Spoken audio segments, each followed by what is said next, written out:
제목이 날 자녀라 하시네입니다. 우리가 가스펠 프로젝트라는 교재로 우리 아이들이 함께 매주마다 본문을 나누고 있고요. 1월 달에는 우리는 예배자입니다라는 제목으로 4주간 저희가 설교했습니다. 그리고 지난주부터 이제 가스펠 프로젝트가 시작됐는데 공교롭게도 아주 감사하게도 오늘 본문이 바로 우리의 자녀됨에 대한 이야기였습니다. 예배자의 중요한 정체성 중에 하나가 뭐냐면 다름 아닌 자녀입니다. 예수님께서 우리가 예배하는 예배의 대상을 분명하게 말씀해 주셨는데 누구시냐면 누구죠? 아버지입니다. 아버지께 예배한다고 말합니다. 예배는 아버지와의 만남입니다. 우리는 자녀로서 아버지를 만납니다. 그 아버지 집에는 기쁨의 잔치도 하고 함께 울고 웃으며 위로받으며 다시 한번 자녀됨을 누리는 시간이 예배입니다. 그러므로 예배는 경건하고 딱딱하고 또 뭔가 이렇게 나 자신을 내 삶을 돌아보면서 하는 그런 도덕적인 시간이 아닙니다. 예배는 하나님 앞에 나아가서 잘못을 구하고 회개하고 돌이키며 하나님 앞에서 군기 잡는 시간도 아닙니다. 그 아버지 앞에 회개하고 돌이키는 이유는 다시 한번 그 자녀됨을 누리고 회복하고 그분과 함께 아버지와 함께 울고 웃으며 그 감사를 누리는 놀라운 시간인 줄로 믿습니다. 1959년에 세계의 명작 배너라는 영화가 제작되었습니다. 여러분, 배너라는 영화를 보지 않은 분은 있어도 한 번도 안 들어본 분은 없을 겁니다. 혹시 제가 한번 이 설교를 위해서 배너 영화를 다시 보는데 3시간이더라고요. 여러분, 중요한 참 영화 중에 중간에 인터미션이라는 게 있더라고요. 그러니까 중간에 쉬는 시간이 있었어요. 영화 상영을 하는데 이 주인공이 누구냐면 유다 베너라는 사람입니다. 유다 베너라는 사람이 예루살렘에서 최고의 부자로 태어난 사람이었어요. 어떤 사람과 부러울 것도 어떤 누구와도 비교할 수 없는 그런 삶을 살아가는 그에게 어느 날 메살라라는 친구가 찾아옵니다. 근데 이 친구가 어렸을 때 친구인데 로마의 군 사령관이 돼서 돌아온 거예요. 근데 오랜만에 만남 속에서 이 메살라가 뭐라고 말하냐면 야, 로마 황제가 신이야. 그리고 로마 네가 황제가 신임을 인정하고 너가 로마에 협조한다면 나는 너와 지금 여지껏 있었던 그 우정들을 누릴 거고 너도 아무런 문제가 없을 거야 라고 말합니다. 그때 유다 베너가 이렇게 얘기하면 나는 오직 하나님만을 섬기겠다. 그 고백을 한 이후에 이 메살라가 그 유다 베너에 대해서 아주 안 좋은 감정을 가지게 됩니다. 그런데 공교롭게도 새로운 총독이 오는 그 날이었어요. 총독이 오면 총독이 그 예루살렘 성내를 이렇게 행렬하면서 지나가는데 마침 유다 베너의 집에서 있었던 기와장이 떨어져서 총독이 맞게 됩니다. 총독에게 떨어집니다. 이건 뭐예요? 반역이죠. 왜냐하면 그때 당시에 그 모든 그런 상황들이 뭐냐면 유다 백성들이 로마 제국에 대해서 굉장히 반감을 많이 가지고 있었습니다. 그러므로 많은 그 저항군들이 있었던 상황이었기 때문에 이건 반역이다. 그래서 그 집으로 바로 들어가서 묻지도 않고 왜 그랬는지 전후 좌우 따지지 않고 유다 베너를 잡아갑니다. 뿐만 아니라 그 집에 있는 모든 그 어머니와 자기 여동생까지 다 가버립니다. 그리고 하인까지도 잡아갑니다. 그래서 메살라에게 사정하지만 베너는 억울함을 호소하지만 친구 메살라는 외면하고 결국 그는 노예선을 타게 됩니다. 노예선을 타서 살아남는 게 1년 정도인데 그는 3년이라는 시간을 살아남습니다. 노예선 안에서 기와장 하나 떨어져서 갑자기 노예선으로 가서 3년 동안 있는데 그 3년 동안 있는 그 와중에 그 배에 누가 타게 되냐면 로마의 집정관이라고 하는 굉장히 높은 사람이 타게 됐어요. 왜냐하면 전투를 앞두고 그 사람이 탔는데 그 배에서 이제 전투에 함께 임할 때에 상대방의 배가 그 배를 뭐라 그러죠? 이거 부딪혀가지고 배가 침몰하게 됩니다. 그때에 유다 베너가 집정관을 살려요. 죽일 수도 있었는데 집정관을 살려줍니다. 그런데 그 놀라운 것은 그 집정관이 타고 있던 배는 침몰했지만 전체의 그 전투는 승리한 거예요. 그래서 집정관이 뭐가 되냐면 승리한 장군이 된 거예요. 그래서 로마에 아주 그냥 그 로마로 돌아갈 때에 완전히 그냥 환대를 받게 됩니다. 그 전투의 승리로 인해서 베너는 노예의 신분에서 벗어나게 됐고 집정관과 함께 몇 년을 지냅니다. 지내는 동안에 집정관에는 사실은 아들이 있었는데 그 아들이 일찍 죽게 된 거예요. 그런데 그 베너가 그 집정관과 함께 있으면서 그 집안일도 잘 돕고 베너에게는 은사가 있었는데 뭐냐면 전차 경주에서 탁월한 재능을 보였습니다. 그래서 매번 이기는 거예요. 그래서 그 유다 베너를 죽은 아들 대신에 자신의 양자로 삼아버립니다. 많은 사람들 앞에서 그 잔치를 벌이고 그리고 그에게 이렇게 이야기합니다. 내가 당신을 나 죽은 아들 대신에 너는 내 아들로 삼는다. 나의 모든 권리와 나의 모든 상속권은 너에게 간다. 그리고는 가문을 상징하는 인장 반지를 그의 손에 끼워 주었습니다. 베너는 집정관의 아들이 되어서 당당하게 다시 예루살렘으로 돌아가게 됩니다. 오늘 우리가 읽은 본문의 말씀을 보면 하나님의 영으로 인도함을 받는 사람은 누구나 다 하나님의 자녀입니다. 그 성령이 우리의 영과 함께 우리가 하나님의 자녀임을 증언합니다라고 말하는데요. 이때의 자녀됨은 무엇이냐면 바로 양자됨이라고 사도 바울이 이야기하고 있습니다. 입양이라는 개념을 이야기하고 있습니다. 우리의 자녀됨을 선언하는데요. 팀 켈러 목사님이 당신을 위한 로마서라는 책에서는 이렇게 싱클레어 퍼거슨이라는 목사님의 말을 인용하는데 이렇게 되어 있습니다. 한번 같이 읽어보겠습니다. 시작. 우리가 하나님의 친아들이자 친딸이라는 개념은 그리스도인으로서 살아가는 원동력이 된다. 우리가 하나님의 아들이 된다는 것은 창조의 절정이자 그 속의 목적이다.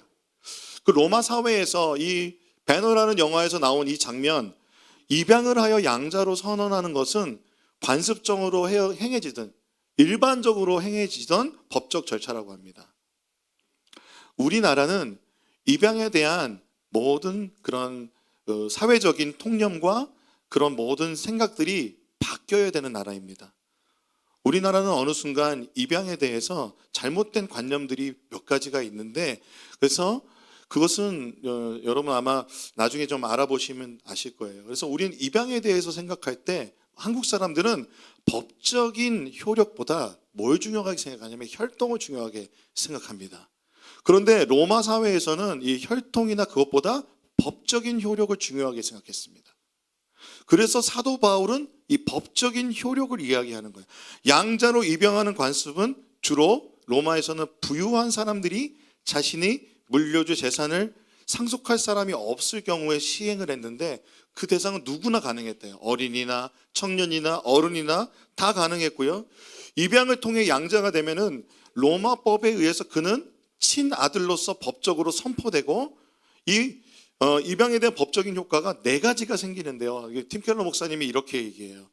첫 번째는 그에게 있던 빚과 법적인 채무들이 변제가 됩니다. 그가 있던 모든 법적인 책무들 그게 면제가 되는 거, 변제가 되는 거예요. 그 아버지로부터. 그 두 번째, 새로운 이름을 부여받습니다. 그리고 양 아버지의 모든 재산을 상속받는 상속자가 됩니다.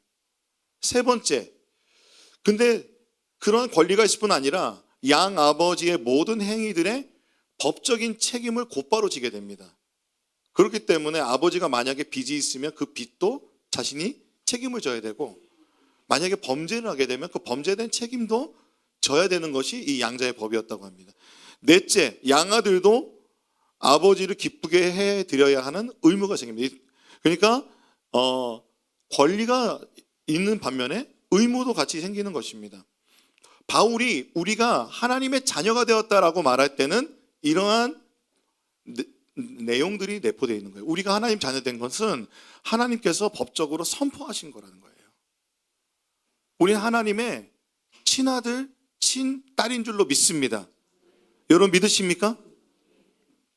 그런데 우리는 하나님께서 우리를 친아들, 친딸 삼아주심을 그 효력을 믿고 살아가야 되는데 그때는 우리는 권리와 함께 의무도 같이 지게 되는 것입니다. 그러므로 여러분 복음이 뭐라고 그랬죠? 복음은 기쁜 소식입니다. 이 기쁜 소식이 오늘 하나 여러분에게 다른 여러 가지 의미가 있지만 율법이나 가르침이 아니라 예수 믿는 사람들에게 은혜로 말미암아서 믿음으로 의롭다함을 얻어 하나님의 자녀가 되었다는 소식입니다. 그러므로 나는 하나님의 자녀가 되었습니다. 우리는 하나님의 자녀입니다. 여러분 믿으십니까? 우리가 예수님을 믿는 순간 하나님의 자녀됨이 선포된 거예요.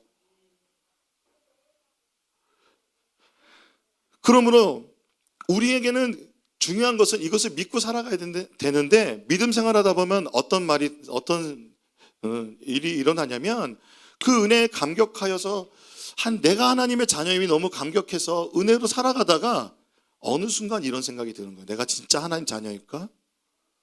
이런 의심이 들 때가 있죠. 세상의 근심과 걱정과 세상 살아가면서 여러 가지 상황과 환경 속에서 그러한 의심이 생길 때 어떤 사람들은 하나님의 자녀됨의 선언이거든요. 법적인 선언이 된 거예요. 하나님께서는 우리의 자녀라고 선언하셨는데 우리는 어떻게 살아가냐면 나 하나님 자녀 되기 위해서 열심히 살아야 돼. 하나님 자녀답게 살려면 이렇게 살아야 돼 라고 종교적인 신앙생활에 빠집니다. 이런 종교적인 신앙생활에 빠지면 다른 사람을 판단하기도 합니다. 야, 너 하나님의 자녀인데 너 어떻게 그렇게 살 수 있냐? 우리는 그런 비판에 또는 판단에 빠지기도 합니다. 그것은 우리가 하나님의 자녀됨을 못 누리고 있는 증거 중에 하나입니다. 또 하나의 증거는 또 하나는 정반대입니다. 완전히 비종교적으로 사는 거예요. 하나님 자녀인데 뭐 하나님 다 용서해 주시겠지 뭐 하면서 모든 책임은 지지 않고 자기 마음대로 자유롭게 살아가는 사람. 내 마음대로 살다가 어느 주님 앞에 가기 전에 죄송스러운 회개의 고백 한마디 하면 아버지께서 나를 받아주시겠지라고 생각하는 비종교적인 생활을 하기도 합니다. 이 또한 하나님의 자녀됨을 온전히 아는 것이 아닙니다. 하나님의 자녀됨은 다시 한번 말씀드리면 복음의 선포임을 기억됩니다. 그러므로 바울이 양자됨이라고 했을 때 로마의 관습을 가지고 이야기를 했지만 그 입양에 대한 개념이 친딸과 친아들이 됨이 여러분 로마의 관습과 다른 게 있어요. 로마에서는 오직 아들만 상속자가 될 수 있었습니다. 근데 바울은 아들이라는 단수라고 쓰지 않고 아들들이라고 하고 우리 세번역 성경에는 자녀, 아들과 딸이라고 말합니다. 성경에서는 우리의 어떤 존재를 말할 때 그리스도의 뭐라고 그러죠? 신부라고 하잖아요. 근데 이것은 그 언약적 관계를 말하는 거예요. 그렇기 때문에 형제님들이 이렇게 생각하잖아요. 제가 여쭤보거든요. 사랑하는 성도 형제님들 그리스도의 신부이십니다. 그러면 아멘 소리가 안 나와요. 왜냐하면 난 남자니까. 근데 그것은 관계성을 말하는 거기 때문에 우리는 하나님의 신부인 줄로 믿습니다. 예, 우리 형제님들도 아멘 남자 성도님들도 아멘 해주셨습니다. 우리 아들들이라는 표현이 그런 거라는 거예요. 하나님과 우리와의 자녀됨의 표현에서 모든 그리스도인들, 예수를 믿는 모든 그리스도인들은 하나님의 자녀입니다. 여러분 믿으십니까? 사도 바울은 이 표현을 한 거예요. 로마에 있는 많은 그리스도인들이 익숙한 입양이라는 양자됨이라는 표현을 모든 그리스도인들에게 표현하면서 그가 원하는 건 뭐냐면 이 복음의 선포가 얼마나 강력한 법적 효력이 있는가를 말해주는 거예요. 뿐만 아니라 바울이 이 양자됨, 입양되었다라는 표현은 사실은 이런 의미도 있는 겁니다. 우리가 사실 하나님의 자녀될 자격이 없었는데, 하나님의 자녀가 아니었는데 하나님 아버지께서 우리를 자녀 삼아 주셨다는 뜻이 있는 겁니다. 사도 바울의 표현엔 그것이 있는 것입니다. 마치 이스라엘이 이집트의 노예로 살았습니다. 종노릇하며 살았습니다. 그와 같이 우리도 죄의 종노릇하며 두려움 속에서 종살이의 영을 받은 존재로 살아가지 않았습니까? 그런데 우리를 위한 예수 그리스도, 예수님께서 우리를 위해서 그 모든 종살이의 대가, 노예로서의 대가, 죗값을 다 십자가에서 지불하시고 우리를 자녀 삼아 주셨습니다. 우리를 친아들, 친딸이 되게 해 주셨습니다. 그러므로 사도 바울이 얘기하는 거예요. 여러분은 또다시 두려움에 빠지는 종살이의 영을 받은 것이 아니라 자녀로 삼으시는 영을 받았습니다. 우리는 그 영으로 하나님을 아빠, 아버지라고 부릅니다. 여러분 같이 한번 읽어보겠습니다. 시작.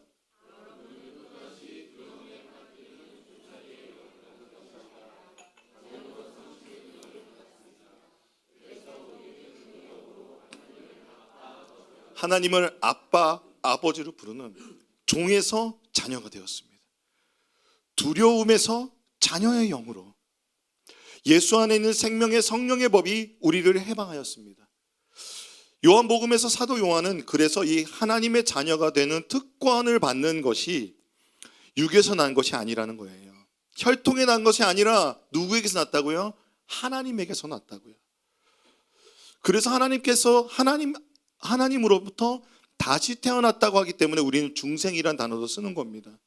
다시 태어났다.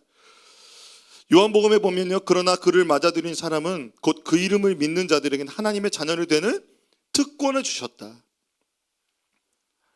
이 특권 여러분 기억하시기 바랍니다. 할렐루야. 이 특권, 입양이 돼서 이제 집정관의 아들이 된 유다 베너가요, 예루살렘으로 돌아갑니다. 왜냐하면 사랑하는 어머니와 딸의 생사가 불분명했기 때문에 그렇습니다. 그리고 그에는 또 하나 목적이 있었습니다. 뭐냐면 복수를 하고 싶은 마음이, 복수심이 여전히 남아 있었습니다. 복수심에 불타올라서요, 그곳에 가서 자신이 제일 잘하는 정차 경주에서 메살라를 이깁니다. 사실 메살라가 유다 베너를 죽이려고 했는데 그 메살라가 오히려 경기에서 질 뿐 아니라 목숨을 잃었습니다. 유다 베너가 복수를 하였잖아요. 그런데 그 죽음으로 자신의 이 마음이 해결될 것 같았는데 이 마음의 얽매임과 이 한이 해결되지 않는 거예요. 그런데 나중에 알고 보니까 사랑하는 어머니와 여동생이 한센병에 걸려서 문둥병자의 골짜기에 살고 있다는 것을 알게 된 거예요. 그에겐 로마 시민권까지 나중에는 얻게 되었지만 그의 마음 전혀 기쁘지 않았어요. 결국 그는 집정관의 아들의 권위를 상징하는 그 반지를 빌라도에게 반납하고 한센병에 걸린 어머니와 여동생을 찾아갑니다. 한센병에 걸린 어머니와 여동생을 찾아가서 한센병에 걸릴지도 모르지만 이 어머니와 동생을 위해서 예수님 한번 만나보겠다고 등에 업고, 동생을 등에 업고, 그리고 다 죽어가는 여동생을 등에 업고 예수님께로 찾아갑니다. 근데 하필이면 그 예수님을 찾아가는 그날 예수님께서 필라도 앞에서 신문을 받고 계신 거예요. 그 장면을 보게 되는데 그 신문을 받는 그 장면에서 예수께서 결국 십자가형을 당하게, 처형을 선고받으십니다. 그래서 예수님께서 십자가 골고다 언덕을 십자가를 지시고 올라가는데 그 사람 얼굴을 보니까 내가 아는 사람인 거예요. 이 사람 어디서 봤지? 어디서 봤지? 하고 있는데 예수님께서 십자가 지고 가시다가 너무 힘들어서 길에서 넘어지셨어요. 그때 구레네 시몬이 예수님 십자가 대신 지잖아요. 이 유다 베너라는 사람이 이 사람 너무 불쌍해서 물을 얻어다가 그 사람에게 물을 먹여주는데 이 사람 아는 사람이에요. 언제 봤냐면 유다 베너가 노예선으로 가는 길에 이렇게 얽매여서 사막의 길을 걸어가는데 로마의 그 군인들이 물 한 모금 주지 않는 거예요. 어느 마을에 도착해서 다 물 한 모금씩 다 먹는데 유다 베너에게는 저 사람한테는 물을 주지 말라고, 물을 마시려고 하는데 막 그 물 바가지를 발로 차버립니다. 그러자 유다 베너가 절망 속에 쓰러져 버렸을 때 누군가 물 한 바가지를 유다 베너 얼굴에 부어줍니다. 그리고 유다 베너에게 물을 막 마시게 합니다.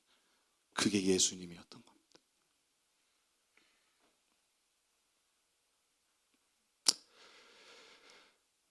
베너가 이렇게 고백합니다. 내가 3년 동안 그 노예선에서 죽지 않고 살아날 수 있는 삶과 삶의 생명과 소망을 주었던 사람이 이분입니다.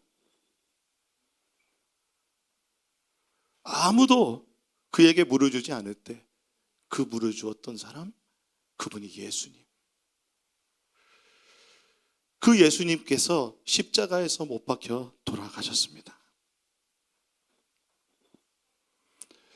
여전히 복수심과 우리 사랑하는 어머니와 딸이 고침받기를 원하는 그 간절한 마음속에 있었던 유다 베너. 그러나 예수님은 할 일 없이, 어쩔 수 없이 그의 바람과 달리 십자가에 못 박혀 돌아가셨습니다. 십자가에 못 박혀 돌아가셔 그분이 물과 피를 다 쏟으셨을 때 세상이 어둠과 같이 되고 하나님의 눈물과 같은 비가 흘러내립니다. 그때 놀라운 기적이 일어납니다. 어머니와 그의 동생 에스더가, 그의 동생이 에스더는 다른 분이고 그의 동생, 여동생이 치유받은 것입니다. 한생병이 낫게 되었습니다. 예수의 보혈의 피가 흘러가 그의 가정에 어머니와 자신의 동생을 치유하여 주셨습니다. 그리고 그 어머니와 동생과 함께 껴안고 그렇게 감격의 눈물을 흘릴 때 그의 마음속에 복수심도 예수님의 보혈로 사라지고 그 마음에 있었던 모든 묶임과 모든 그 자유치 못하겠던 그의 마음을 묶고 있었던 모든 묶임들이 자유케 되어 그의 마음에는 진정한 하나님의 평강이 임하여 그가 자유케 되었습니다. 사랑하는 성도 여러분, 하나님께서는 우리에게 이와 같은 참된 평화, 세상 살아가는 참된 소망을 주시기 원하시는 분인 줄로 믿습니다. 그리하여 하나님께서는 이 자녀됨을 우리가 흔들릴까 봐 우리에게 누구를 보내셨냐면 우리 안에 내주하시는 성령님을 보내셔서 우리 안에서 계속해서 증언하십니다. 로마서 8장 5절에서 9절에 보면 육신을 따라 사는 사람은 육신에 속한 것을 생각하나 성령을 따르는 사람은 성령에 속한 것을 생각합니다. 육신에 속한 생각은 죽음입니다. 그러나 성령에 속한 생각은 생명과 평화입니다. 육신에 속한 생각은 하나님께 품는 적대감입니다. 그것은 하나님의 법을 따르지 않으며 또 복종도 할 수 없습니다. 육신에 매인 사람은 하나님을 기쁘게 해드릴 수 없습니다. 그러나 하나님의 영이 여러분 안에 살아 계시면 여러분은 육신 안에 있지 않고 성령 안에 있습니다. 누구든지 그리스도의 영이 없으면 그리스도의 사람이 아닙니다 라고 말합니다. 사랑하는 여러분, 우리는 때로 넘어지고 실패합니다. 그렇다고 해서 우리가 하나님의 자녀됨을 상실하지 않는다는 것을 사도 바울은 이야기해주고 있는 것입니다. 성령 안에 있기 때문에 우리는 이 믿음의 싸움을 하고 있는 것입니다. 사도 바울은 이 육신과의 싸움을, 이 죄와 싸우는 혈투가 그 안에 있음을 고백합니다. 그러나 우리 안에 계신 성령이 계시다면 우리는 하나님의 자녀로서 다시 한번 성령의 생각, 성령의 사람, 성령께서 주시는 생명과 평화를 누릴 줄로 믿습니다. 로마서 7장 21절 25절을 여러분 한번 읽어보시겠습니다. 시작. 곧 나는 선을 행하려고 하는데 그러나 나에게 악이 붙어 있다는 것입니다. 나는 속사람으로는 하나님의 법을 즐거워하나 내 지체에는 다른 법이 있어서 내 마음의 법과 맞서서 싸우며 내 지체에 있는 죄의 법에 나를 포로로 만드는 것을 봅니다. 나는 비참한 사람입니다. 누가 이 죽음의 몸에서 나를 건져주시겠습니까? 우리 주 예수 그리스도를 통하여 나를 건져주시는 하나님께 감사를 드립니다. 그러니 나 자신은 마음으로는 하나님의 법을 섬기고 육신으로는 죄의 법을 섬기고 있습니다 라는 한탄이 있을 때 로마서 8장 1절에서 2절 말씀을 같이 읽어보겠습니다. 시작.